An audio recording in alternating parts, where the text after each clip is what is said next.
Hi, and welcome to Red Cup Conversations. I'm your host, Kris Poliquin, and this is a production of Red Apples Media.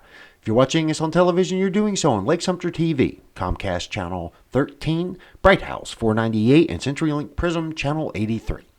So today I've invited two, what I would like to call stellar students, to discuss their path through at least their recent high school careers, and maybe talk about what they're going to do in the future. So our first guest today is Kristopher Ganesh, who attends South Lake High School. Is that correct? Yes, sir. All right.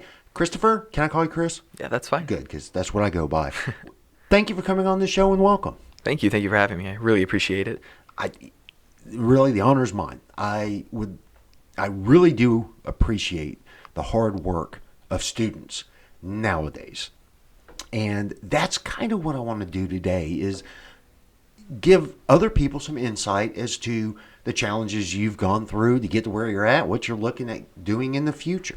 All right. So first things first, tell our audience a little bit about yourself. Okay, well, like you said, my name's Kristopher Ganesh. I'm 18 years old. I go to South Lake High School. I was originally born in Long Island, New York. Lived there for 2 years with my family. Then we moved down here to Claremont, where I've lived ever since. It's been going pretty good so far. I enjoy it down here. A lot of family back up north, so I go and visit pretty often. Sure. But other than that, I enjoy it down here. I've been here for a while. What I'd like to do now is talk about your career so far, because you are a very active student, and not just in school. You dabble a little bit in community service as well. Can you talk to us about that a little bit? For community services, one of the main initial reasons why I started doing a lot of community service was, first of all, Bright Futures. I have to get 100 hours to get that Bright Future scholarship. Sure.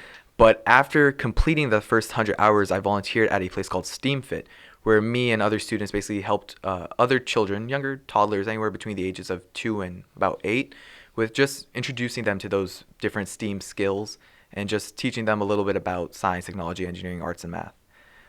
After completing my first 100 hours with that and completing Bright Futures, I started junior year with the Claremont Youth Council. So me and 9 other students from South Lake, East Ridge, and Lake Mineola High School, we meet with Miss Tracy Ackroyd. She is the city clerk, and her job with us is we'll work together to find different problems going on in Lake County or in Claremont and come up with solutions for them.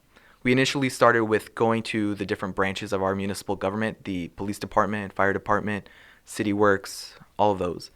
And we met with them, talked with them a little bit. They gave us little presentations about what they do and what their day-to-day life is like. And one of the questions we asked them was, what are some of your main concerns with the city of Claremont? And our first year doing it was we've realized that a big issue that Claremont has is we have a lot of homeless people. Not necessarily critical homeless people that are on drugs or that just like to be there, but more so the working homeless, people that actually have jobs but can't afford to live in a house. They just can't afford Claremont. We're getting pretty busy, pretty populated, so prices are increasing. A lot of growth.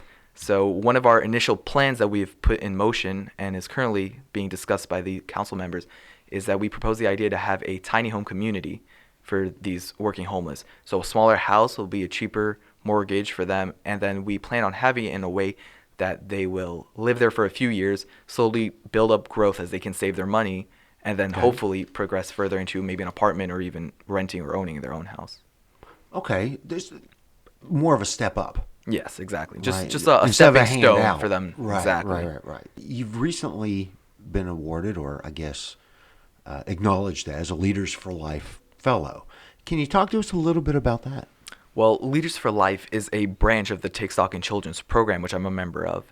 And after being in Take Stock in Kids for, say, about 7+ years now, my Take Stock in Children's sponsor, she recommended me apply for the Leaders for Life program, which is basically a scholarship for students that apply that can grant you up to $40,000 for 4 years to help pay for tuition, travel expenses, books, dorms, all of the above.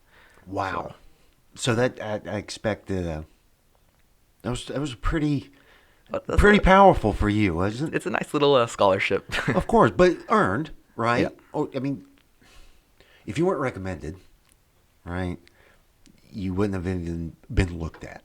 Exactly. And the fact that you were recommended means that someone acknowledged your efforts, I guess is what I'm trying to get at. So congratulations on that. I Thank you. think that's a hefty title and burden, but I'm sure you'll live up to it. So what are your plans after graduation? What does Kristopher Ganesh want to do for the rest of his life? I do not know. Okay. Well, what I can tell you for sure, though, is I plan on I've gotten accepted to quite a few colleges so far, so I will probably most likely choose one of those. I still have a Sure. few to hear back from. Okay. After going to college, well, during college, I plan on majoring in business. Hopefully, if all goes well with that and I really like the major, I plan on getting an MBA. After that, time to go out into the workforce, find a good job, a nice little high-paying job. Sure, of course. Of course. Now, do you expect that you'll still be involved with the community once you've reached that pinnacle of your life? Of course. I mean, I know that depending on what college I go to, I most likely won't be back here in Claremont living at home as often. But I do know that me and other youth council members from Claremont, we've discussed coming back and helping to mentor the new members after we leave to help show them the ropes a little bit and get that thought process going for what they could do for Claremont. So, Christopher, you're very accomplished by today's standards, I think, in the high school career. You've won many different types of awards over time. Can you talk to us about some of the ones that mean the most to you? The most. By far, the top of my list would one definitely be the Leaders for Life Fellows Scholarship. That was the largest and greatest accomplishment so far that I've had. Next would be winning first place in RWDC for Florida and getting to move up to nationals in DC. That was just an experience. Oh yeah, getting to go to DC itself. Yeah, that was my first ever time going to DC too. So that was Really? really interesting. I also I was awarded Lake County STEM Scholar my sophomore year, I believe, for RWDC. So I got to go to the school board meeting and they announced it in front of all the people that were there. Sure. So that was a great accomplishment that I really enjoyed. See, I love it. I really, really do, because I like recognizing, again, prior Navy, so we did a lot of recognition for good deeds. And I think it speaks volumes as to the character of the person, not because they got the award, but what they went through in order to achieve that award. Because I'll just ask you, did you do it for awards? I did. I mean, awards are partially, accolades are here and there. They're Of nice course. to have. They're nice to earn. Well, But is that the driving force, I guess? not fully, not necessarily, Okay. no. It's just the intrinsic value of succeeding and just being able to know that you have the likelier chance of getting higher in life or being able to provide more for yourself as you get older thanks to these successes. So, Chris, let me ask you real quick. Dual enrollment. Can you explain to our audience exactly what that is and what the benefits are? Dual enrollment is a process that you can start in the summer right before your junior year. You initially begin taking partial, maybe 3 or 4 classes at the high school and up to 3 classes at the college. When you move up to your senior year, you can do this process called early admission, which is basically you're still a high school student. You still get all the perks of being a high school student, but you have no classes there. All your classes are at the college. And Right. one of the greatest benefits of that is, one, they count the same GPA-wise, a 6.0 as an AP class, for example, without having to worry about passing your AP exam. And other than that, a great accomplishment about it is that it helps you build college credits so that when you graduate high school, you could potentially graduate with your associate's degree as well. See, and that's okay. Now, is that applicable to you? Are you graduating with your associates? According to how the amount of work that I've done so far, I should. As long as I can keep up my grades with the classes I have right now, I'll be good to go with my associates. Awesome. Okay, so my final question for you. What would you say to people in your position, or actually people who, say freshmen, just starting their high school career, who want an idea, or they have an idea what they want to do, and they don't know how to go about it. And then we look at someone like yourself who has measurable success. What would you say to them to kind of help guide them, I guess? Any recommendations? Recommendations that I would make would definitely begin networking in high school, start to be really active in as many clubs or extracurricular activities that are possible. For example, I have a friend that he wanted to go into engineering, and most likely aerospace engineering. Okay. And my freshman year, he was a sophomore at the time, we got this club at our school called RWDC Real World Design Challenge program. And Yes. what that was, it was a club where it was an internationally large organization. And each year you have a mission. You have to design an unmanned aircraft. And that unmanned aircraft, you don't have to physically build it, but you just have to create the plans, the workings, the outlines for it. And there would be these tasks that it had to complete. And it would be throughout the country into China, the Virgin Islands, and a few other countries in the Asia area. And what you would do is after designing that aircraft, you would submit it for states. So we submitted it to Florida. We won Florida, so that was a great accomplishment. All right. All right. And then from that, we got to go up to DC for a few days for the international competition, where we met with lots of people spreading from the Defense Force to, the Department of Defense, Yeah. to NASA, to Lockheed Martin, lots of people from the aerospace and engineering. Is that right? fields.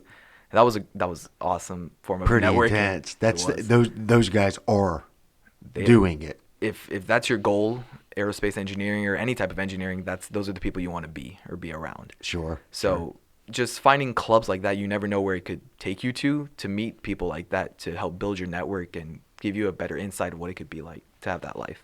So I couldn't agree with you more. If you have an interest in something, look at all the facets around it. And if there's a club available, which I have recently heard of that one, join it, experience it, find out if it's something you really want to do or not before you invest a lot of time. that one was a lot. I'm sure. Lots of nights, weekends. But fond memories, and you clearly got something out of it. All right. Well, Kristopher, thank you so much for taking the time and sharing your information and your story with us and our audience. And best of luck to you in the future. Thank you very much for having me. I really appreciate it. Thank you. Thank you. We're going to take a quick break, and we'll be back to talk with Molly Smith. We'll see you in a moment.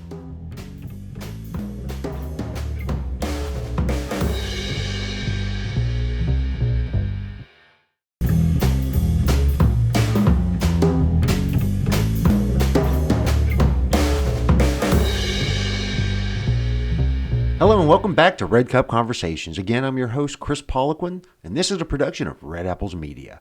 Before the break, we were speaking with Kristopher Ganesh, a stellar student here in Lake County. Now, we're going to be speaking with a return guest. We've spoken with her in the past, Miss Molly Smith from Monteverde Academy, to talk about her successes and what she's planning on doing here, in the very near future. Molly, thank you for coming on to the show. Thank you so much for having me back. Oh, always a pleasure with you. Always a pleasure. So for the audience who hasn't seen you or who doesn't know who you are, tell us a little bit about yourself. So my name is Molly Smith. I go to Monteverde Academy. I am a filmmaker, artist, writer, and I love making films about social issues and different activism topics. You may have seen my film, Dear America. It is a film. I have, you know that. Yes, I know. It's a film about gun violence, and it uses a poem that I wrote to tell that story. So, yeah, that's one of the things I love to do.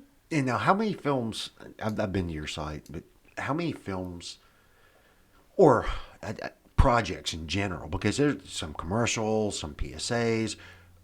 What's your number right now? How many are you up to? Because you've been doing this for quite a while now, right? Yeah, I've started in 8th grade, so it would be kind of hard for me to count because I have done a lot of side projects and a lot of video projects for my school, for my theater department. So it's probably around 30 at this point. Could be more than that. But as far as films go, I think I probably have around 8 to 10. 8 to 10 films. Now, how many of those, and I hate to put you on the spot, but how many of those are award-winning? Because you're starting to rack some of these awards up. Yeah, well, the film festival circuit is really broad. So there's a place for every type of film out there, and you can get your work shown a lot easier than most people think.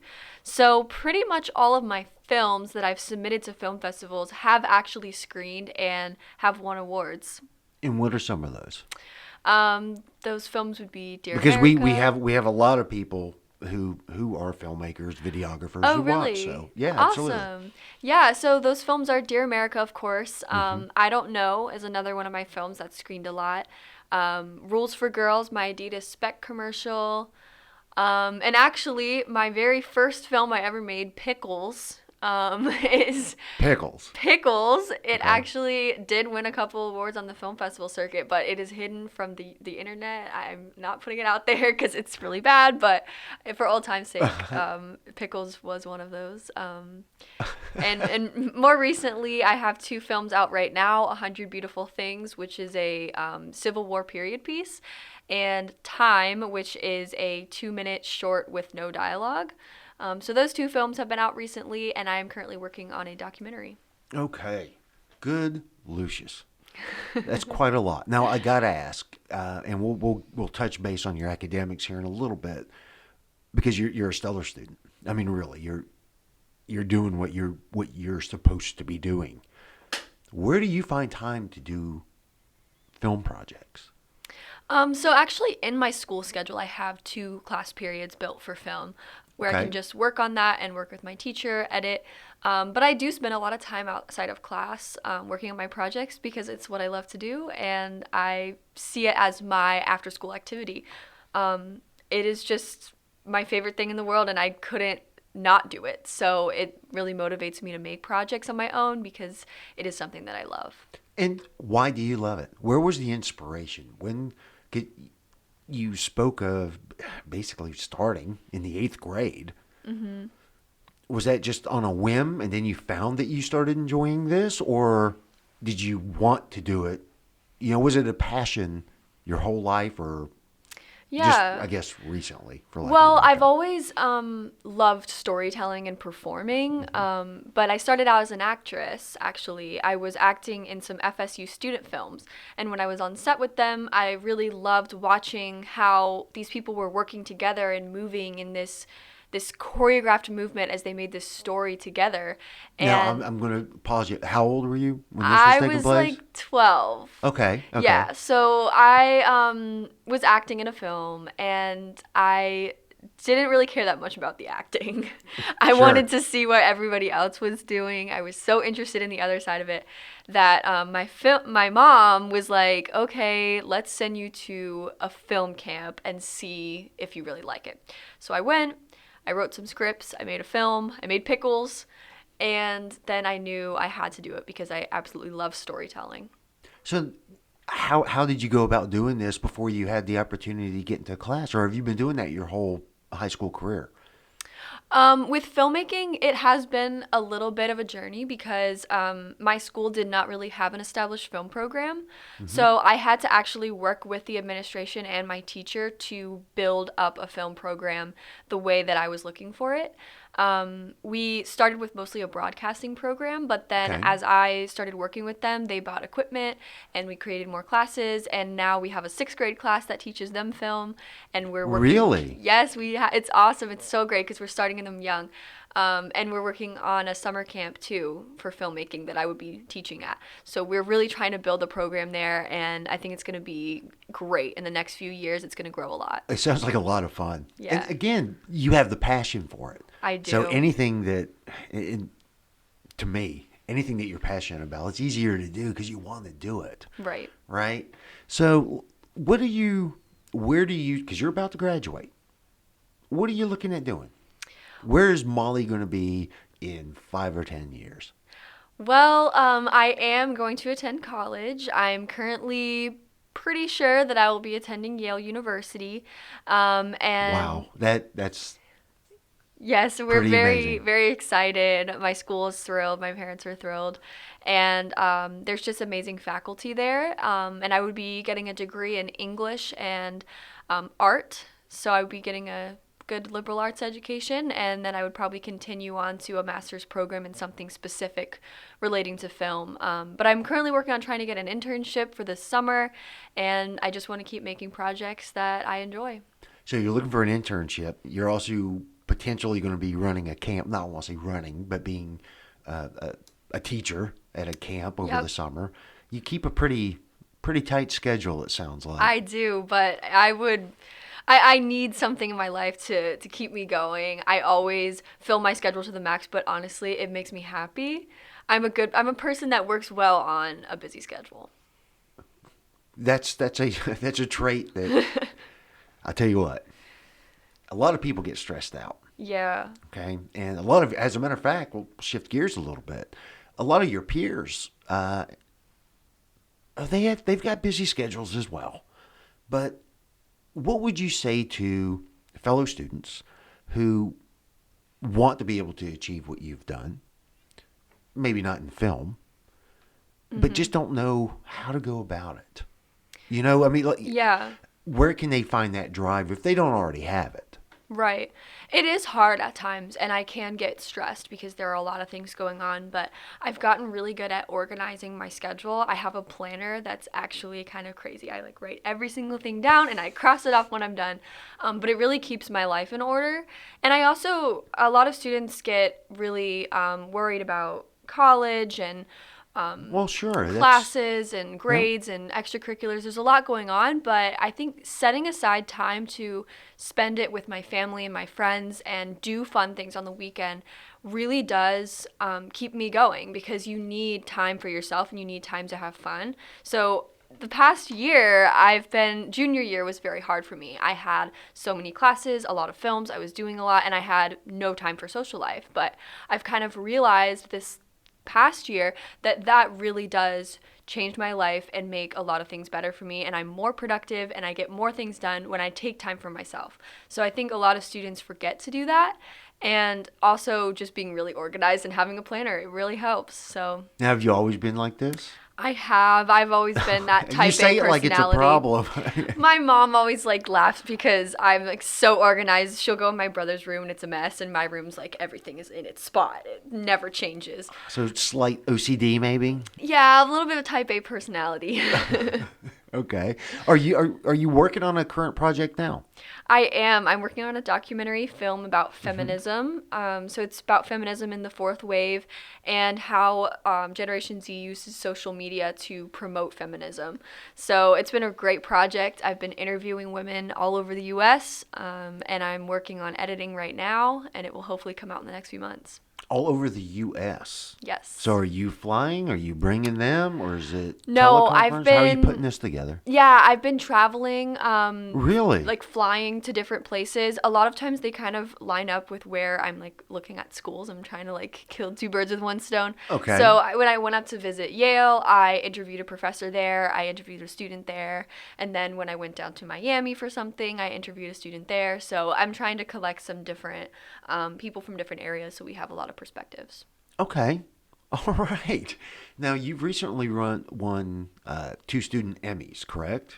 Yes. Okay. And what were those? And what's it like to be someone your age, I hate to say it like that, and already have Emmys? Yeah, it's a crazy experience, honestly. We went through a lot of rounds to get those films to that point. So we had Dear America and my writing were both student Emmy winners. So to get them to that point, we had to submit them at the regional level. They had to win at the regional level, and then they had to be nominated at the national level and then win at the national level. So it was a lot to get them there. And it was just amazing. My school was so happy, and I was really proud of everybody who had worked on the crew as well, because it really, both of the things that I submitted were very complicated projects that a group of kids who were really just passionate but didn't have the most experience, we were able to pull it off, and I was so proud of them for that. Right. Like Dear America. Right. That, again, you're the focus. But there's always a production behind it. Absolutely. It takes a team of people to make a film. Always. Not that I'm a filmmaker by no means, but I certainly have been around and appreciate the labors that go into it. Yeah. That's for sure. Absolutely. All right, Molly. Well, you're about to take off into the big new world, maybe Yale. Any final thoughts? I just want to say that I'm so thankful to my community and my school and my family for supporting me, because I really could not have done it without them. my school's been very supportive in everything that I've wanted to do. Even this year, I was like, I want to make a dance team. And they said, okay. And we have a dance team now that I coach. So it has been a crazy experience working with all of these people. And I've gotten to meet so many amazing people over my high school career. And I just can't wait to keep telling stories. So, Molly, if someone, I'm sure your films and projects are out there. If someone wanted to get a glimpse of what you do, where can they do that? Well, you can check out my Instagram account. It's mollywood.films, and in my bio is my Vimeo page. It's linked there where all my projects are available to view. And also you can watch them on YouTube at Mollywood Films. Well, Molly, you've already got a fantastic story already. And I want to take this time and say congratulations and thank you so much for coming on to the show. Thank you so much. All right. And that wraps up this episode of Red Cup Conversations. I've been your host, Kris Poliquin. We'll see you next time.